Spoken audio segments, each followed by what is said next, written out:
میں جو آپ سے بات کرنا چاہتا ہوں اس کے اندر ایک بڑی چیز یہ ہے کہ میں آج کل کے سیاستدانوں سے اور سٹیک ہولڈر سے یہ بات کرنا چاہتا ہوں کہ عفو اور درگزر فرگیونس کو اپناؤ. اور میں سمجھتا یہ ہوں کہ یہ جو میری ملک کی ڈیمانڈ ہے میرے لوگوں سے اور لیڈران سے وہ یہ ہے کہ اکٹھا ہو جاؤ. کون کہتا ہے کہ کشتی کے اندر ہر سمت کو چلانے کے لیے لوگ موجود ہوں تو کشتی چلے گی؟ کون کہتا ہے کہ کئی ڈرائیور گاڑی میں موجود ہوں تو گاڑی چلے گی؟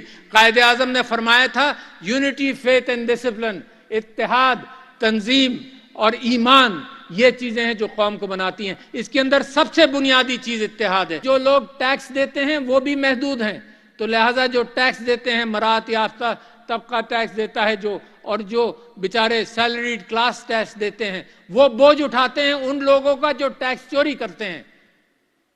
تو آپ چند ایلیٹ، چھوٹا فیصد، چند فیصد ایلیٹ، کیا یہ بوجھ اٹھا سکتے ہیں اس ملک کا جب آپ باقی قوم کو